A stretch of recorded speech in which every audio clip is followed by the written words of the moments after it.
नमस्ते विद्यार्थियों, कैसे हैं आप सब। आशा है आप सभी सरकार द्वारा जारी गाइडलाइन का पालन करते हुए अपने अपने घरों पर सुरक्षित होंगे।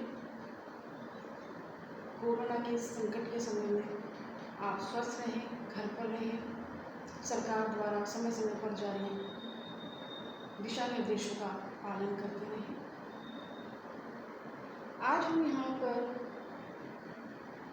स्नातकोत्तर उत्तरार्ध के तृतीय प्रश्न पत्र भाषा विज्ञान की कक्षा के लिए उपस्थित हुए हैं।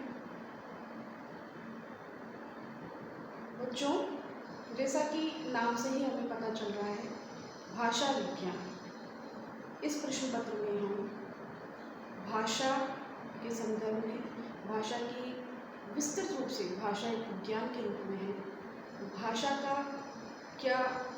कितना इसका विस्तृत रूप है, भाषा की क्या विशेषताएं हैं, भाषा की प्रकृति क्या है, भाषा और लिपि, भाषा विज्ञान की विभिन्न शाखाएं, भाषा विज्ञान विज्ञान है या कला, इस तरह से पूरे भाषा विज्ञान पेपर में हम ये सब पढ़ेंगे।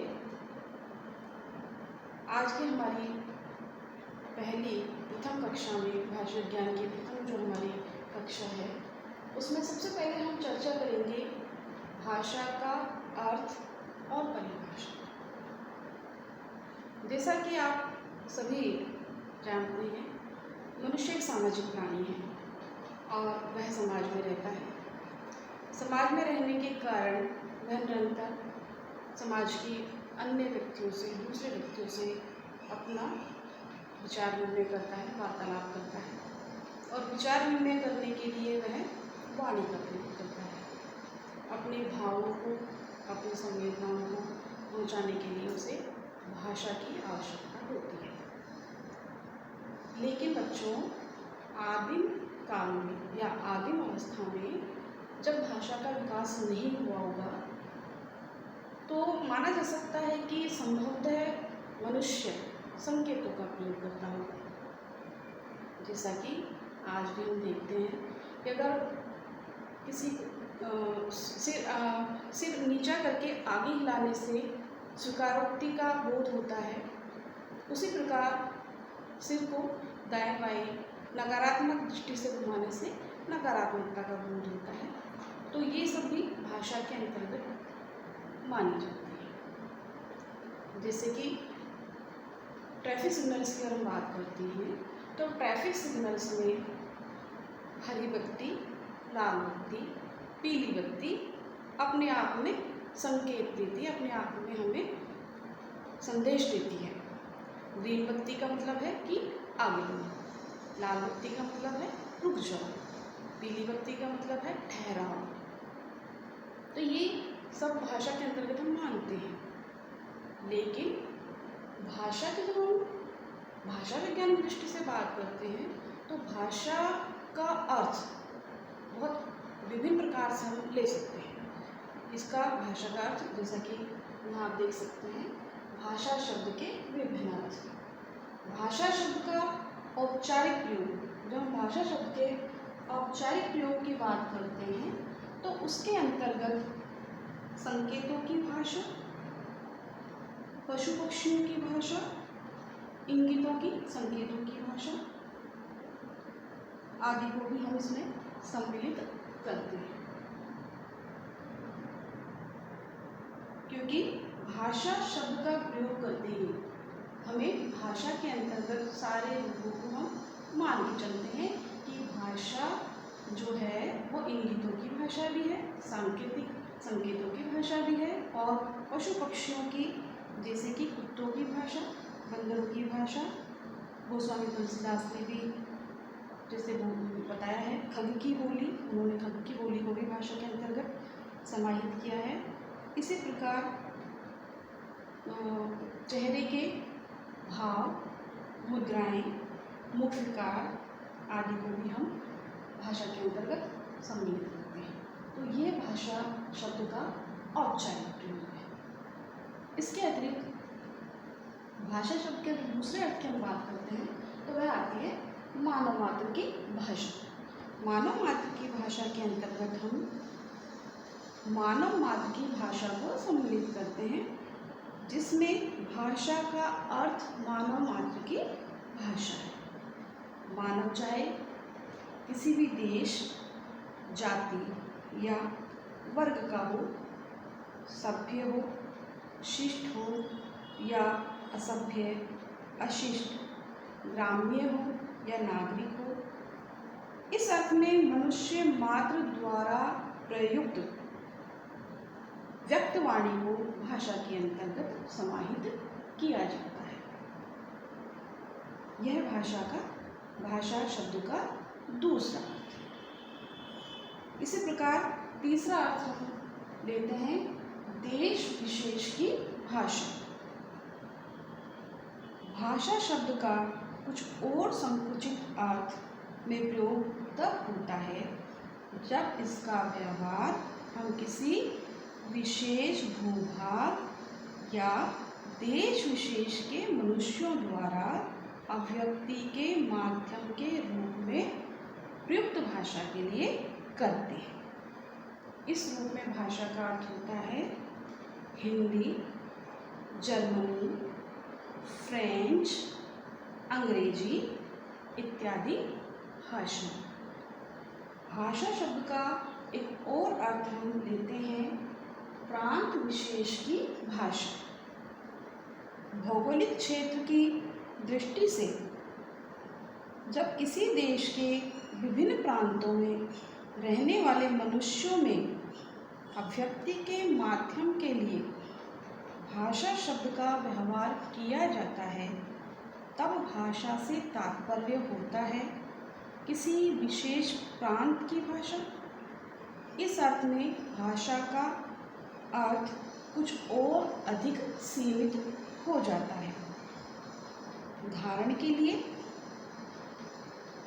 बंगला, गुजराती, पंजाबी, मराठी या राजस्थानी आदि भारत के विभिन्न प्रांतों में बोली जाने वाली भाषा।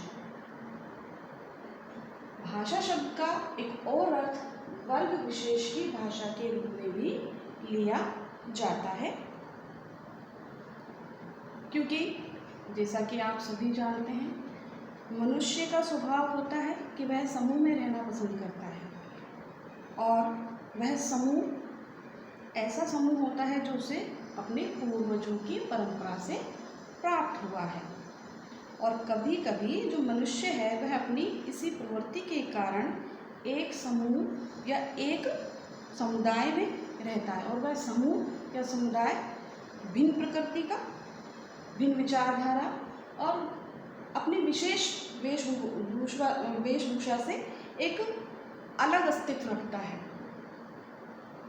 और अलग अस्तित्व होने के कारण वह अन्य समुदाय से अपने आप को भिन्न मानता है और उनका व्यवहार भी भिन्न होता है। उनकी अपनी संस्कृति अलग होती है, उनके अपने रीति रिवाज अलग होते हैं, उनकी अपनी परंपराएं, उनकी प्रथाएं अलग होती हैं और इन सब कारणों से उनकी भाषा भी कुछ भिन्न प्रकार की हो जाती है। जैसे कि भारतवर्ष में विभिन्न समुदाय के लोग रहते हैं, विभिन्न धर्मों को मानने वाले लोग रहते हैं, इसलिए यहाँ पर जैसे मुसलमान, हिंदू, ब्राह्मण, कायस्थ आदि वर्गों में एक ही प्रकार की भाषा नहीं बोली जाती। वर्ग विशेष के कारण उनकी भाषा के रूप में अंतर पाया जाता है। भाषा की जब और हम संकुचित अर्थ में जाते हैं तो होती है वैयक्तिक भाषा। बच्चों, जैसा कि आप जानते हैं, हर व्यक्ति अपने आप में विशेष होता है। हर व्यक्ति की अपनी अलग अलग व्यक्तित्व होता है, हर व्यक्ति की अपनी विचारधारा अलग होती है, हर व्यक्ति का पारिवारिक जो पृष्ठभूमि है वह अलग होता है, हर व्यक्ति की शिक्षा दीक्षा का स्तर अलग होता है, हर व्यक्ति के परिवार का स्तर अलग होता है। इसलिए व्यक्ति अपने आप में विशिष्ट होता है, हर व्यक्ति विशेष होता है। और हर व्यक्ति विशेष होता है, इसलिए उसकी भाषा भी विशेष हो जाती है।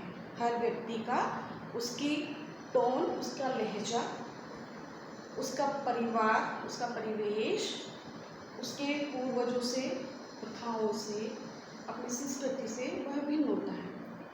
उसका जो शैक्षिक दृष्टिकोण से भी अगर हम देखते हैं तो शिक्षा का स्तर भी उसका अलग होता है।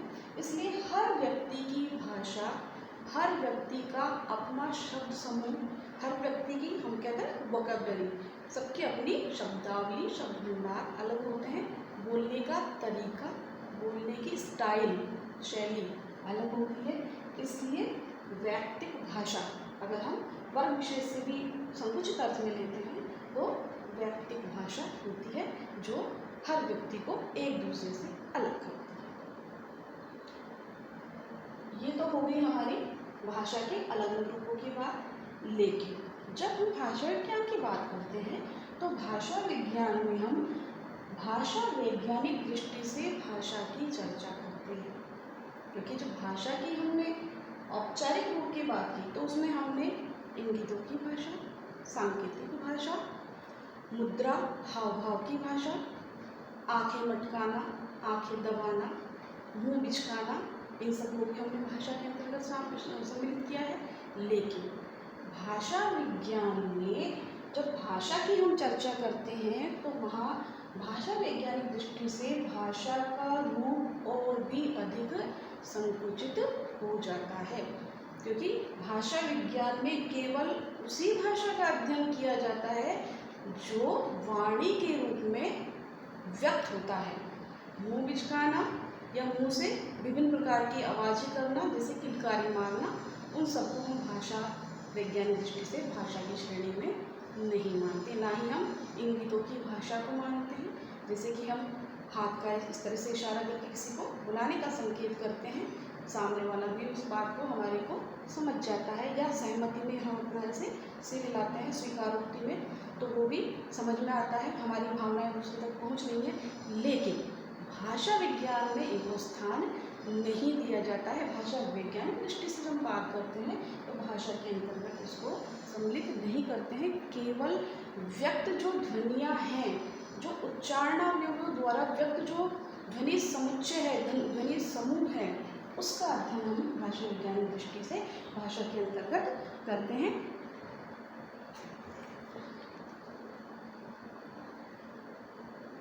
वस्तुतः प्रथम तीन अर्थों में भाषा शब्द का जो प्रयोग है, भाषा का औपचारिक रूप, मानव मात्र की भाषा या देश विशेष की भाषा, तो इनका प्रयोग गौण रूप में होता है। मुख्य रूप में भाषा शब्द से मानवीय व्यक्त वाणी का ही ग्रहण होता है, क्योंकि इस व्यक्त भाषा के द्वारा सूक्ष्माति सूक्ष्म मानवीय भावों को प्रकट किया जा सकता है। इसलिए जब भाषा ज्ञान के अंतर्गत हम बात करते हैं तो हम केवल मनुष्य द्वारा उच्चारणों से उच्चरित होने वाले ध्वनि संकेतों को ही भाषा के अंतर्गत मानते हुए उनका अध्ययन करते हैं। तो इस प्रकार से भाषा शब्द के विभिन्न दृष्टि से विभिन्न अर्थ हो सकते हैं, लेकिन भाषा विज्ञान के अंतर्गत हम केवल भाषा वैज्ञानिक दृष्टि से ही भाषा को जो है उसका अध्ययन हम करते हैं। और इसी को जो ध्वनि समुच्चय है, जो उच्चारण द्वारा उच्चारित होता है, उसी को हम भाषा की श्रेणी में मानते हैं। अब हम बात करते हैं कि भाषा शब्द का अर्थ तो आ गया, लेकिन भाषा को हम परिभाषित कैसे करें।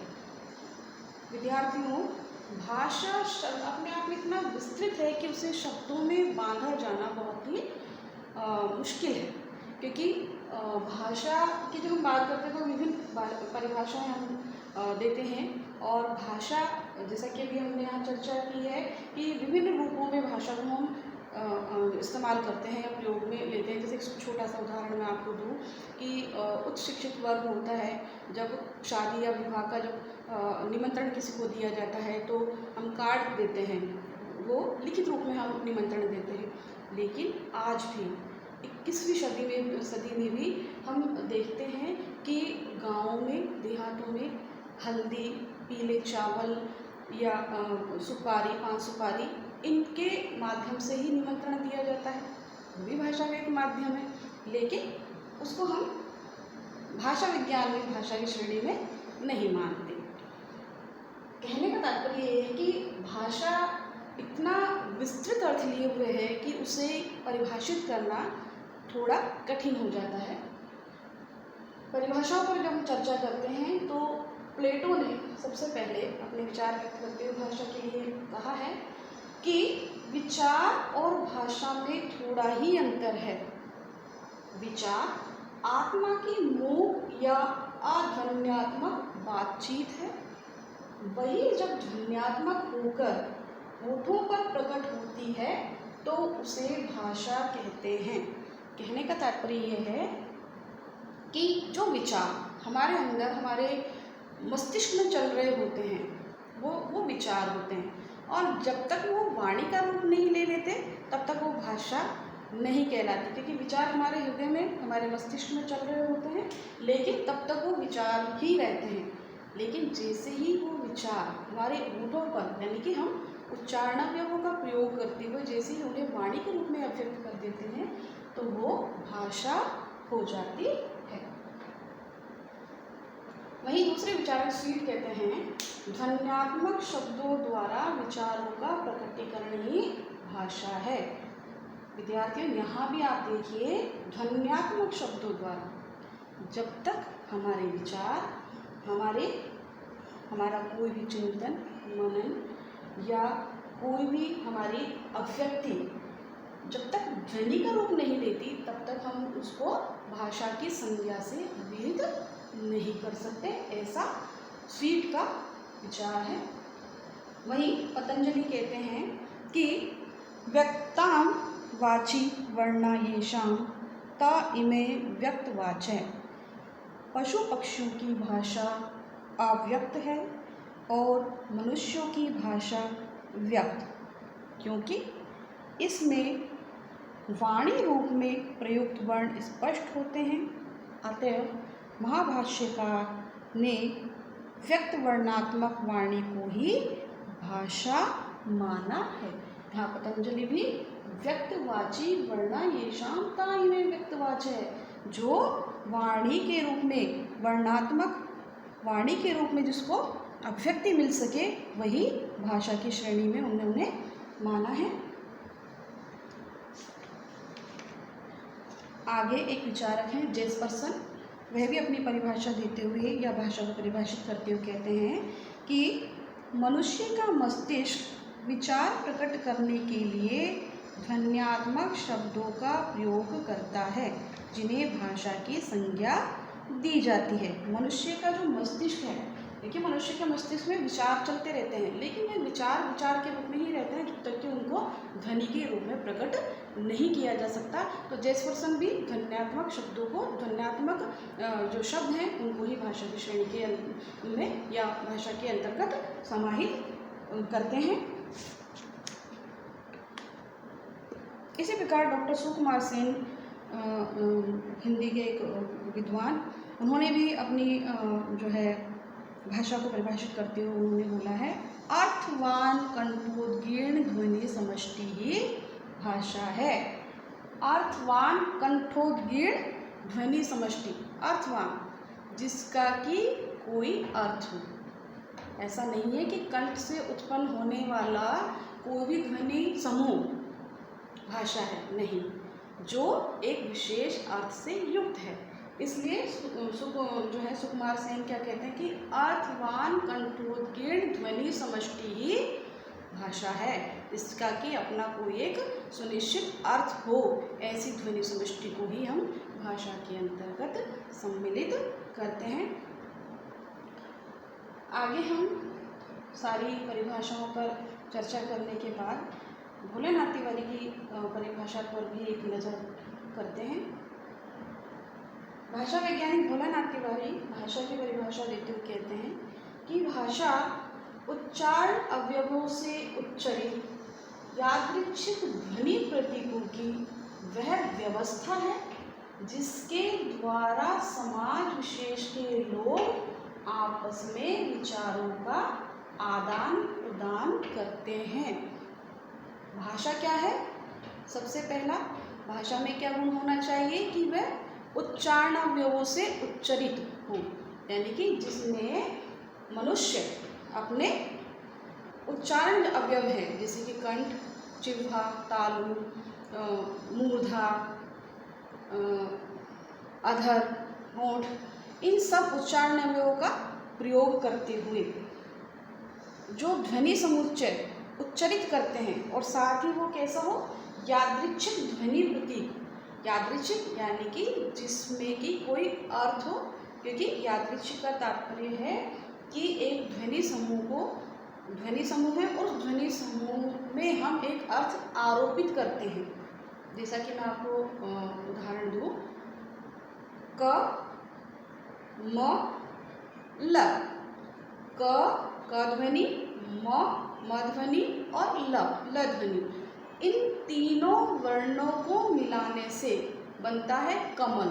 और कमल का हमारे यहाँ क्या अर्थ आरोपित किया गया है कि एक पानी में खिलने वाला सुंदर फूल, तो वह सुंदर फूल कमल। तो हम यहाँ हिंदी में जिस फूल को कमल कहते हैं, अंग्रेजी वाले उसको कमल नहीं कहते, वो क्या कहते हैं? लोटस। इसी प्रकार वाटर, WATER, वाटर, अंग्रेजी में उसे वाटर, जो एक द्रव्य पदार्थ है, जो हमारा जीवन है, जिसे हम पीते हैं, अंग्रेजी में उसे वाटर कहा जाता है। उन्होंने वाटर शब्द उसके लिए इस्तेमाल किया, लेकिन हिंदी में हम क्या बोलते हैं? जल या पानी। तो कहने का तात्पर्य ये है कि एक ध्वनि समूह है और उस ध्वनि समूह में क्या है? या ध्वनि प्रतीक है, और वो ध्वनि प्रतीक क्या है? यादृच्छिक है, कि उसमें हमने एक अर्थ आरोपित किया है, क्योंकि कमल अपने आप में कोई अर्थ नहीं रखता है, हमने उसमें वो है अर्थ आरोपित किया है। क्योंकि अगर कमल का कोई एक निश्चित अर्थ होता तो वो सभी भाषाओं में समान होता, या वाटर का अर्थ अगर एक निश्चित अर्थ जो है उसमें यादृच्छिकता नहीं होती, तो यानी कि यादृच्छिकता का तात्पर्य कि हमने स्वयं एक अर्थ उसमें आरोपित कर दिया है कि वाटर का मतलब पानी, पीने के लिए पानी, वाटर, और हिंदी में उसके लिए पानी या जल शब्द का प्रयोग करते हैं। इसी प्रकार फारसी में उसके लिए आब शब्द का प्रयोग किया जाता है। तो कहने का तात्पर्य यह है कि भाषा के अंतर्गत हम किसका अध्ययन करते हैं?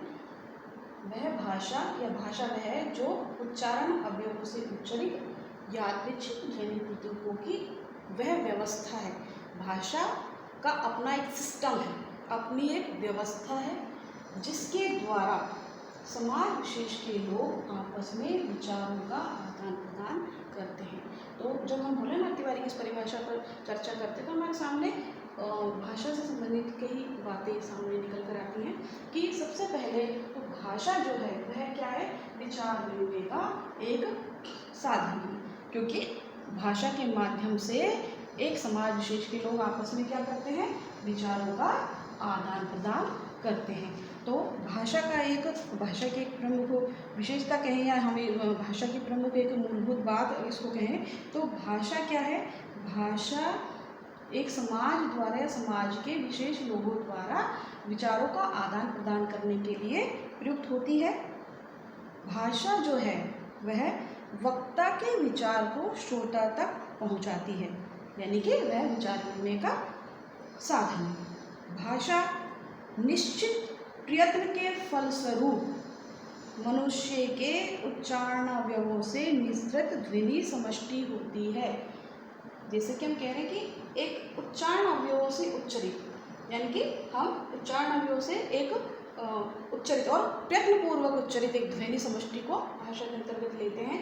हिचकी आना, छींकना या किसी भी प्रकार की एक ध्वनि मुंह से निकालना, उसको हम भाषा की श्रेणी में नहीं लेते, बल्कि कौन से उच्चारण अवयव द्वारा कौन सी उच्चरित ध्वनि, जिसका कि अपना एक निश्चित अर्थ है। तो उच्चारण अवयव से उच्चरित वह ध्वनि प्रतीकों की व्यवस्था है। साथ ही भाषा में प्रयुक्त ध्वनि समष्टियाँ या शब्द जो होते हैं वो सार्थक तो होते ही हैं, किंतु उनका भावों या विचारों से कोई सहजात संबंध नहीं होता। जैसा कि मैंने बताया, यादृच्छिक होती है भाषा, उसका अर्थ आरोपित या माना हुआ होता है।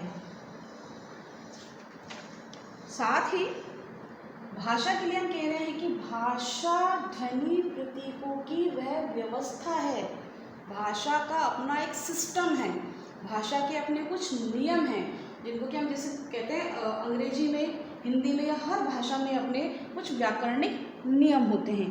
जैसे हम बात करें वाक्य स्तर पर, अगर हिंदी में कर्ता, कर्ता के बाद कर्म और कर्म के बाद क्रिया का क्रम होता है, यानी कर्ता प्लस कर्म प्लस क्रिया का एक निश्चित क्रम है।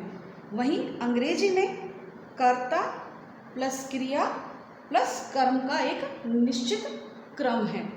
कहने का तात्पर्य कि हर भाषा की अपनी एक व्यवस्था होती है, उसका अपना एक व्याकरण होता है, उसके अपने कुछ नियम होते हैं और उन नियमों का ही हमें पालन करते हुए उस भाषा का अध्ययन करना होता है और भाषा विज्ञान में उसी भाषा का अध्ययन किया जाता है। साथ ही भाषा का प्रयोग कह रहे हैं हम यहाँ पे, जिसके द्वारा समाज विशेष के लोग आपस में विचारों का आदान प्रदान करते हैं। तो भाषा का प्रयोग समाज विशेष में होता है और उसी में वह बोली और समझी जाती है। इसलिए भाषा की अपनी कुछ मूलभूत बातें हैं कि जिनका हम अध्ययन भाषा की दृष्टि से भाषा विज्ञान में करते हैं। तो भाषा क्या है? भाषा उच्चारण अवयवों से उच्चरित यादृच्छिक ध्वनि प्रतीकों की वह व्यवस्था है जिसके द्वारा समाज विशेष के लोग आपस में विचारों का आदान प्रदान करते हैं। तो ये बच्चों, ये भाषा का अर्थ है, उसकी परिभाषा है। भाषा वैज्ञानिक दृष्टि से भाषा विज्ञान प्रश्न पत्र के अंतर्गत जो हम भाषा की बात करते हैं तो भाषा ये होती है। भाषा का कोई भी रूप उसके अंतर्गत हम नहीं लेते, भाषा वैज्ञानिक दृष्टि से हम बात करते हैं।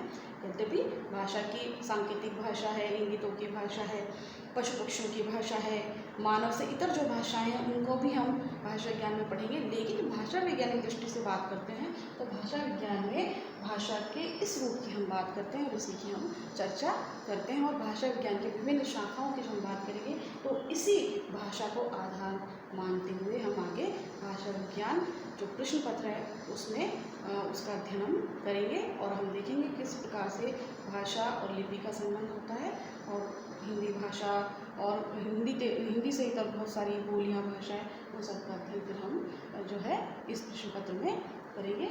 आज के लिए इतना ही। भाषा का अर्थ और परिभाषा। धन्यवाद।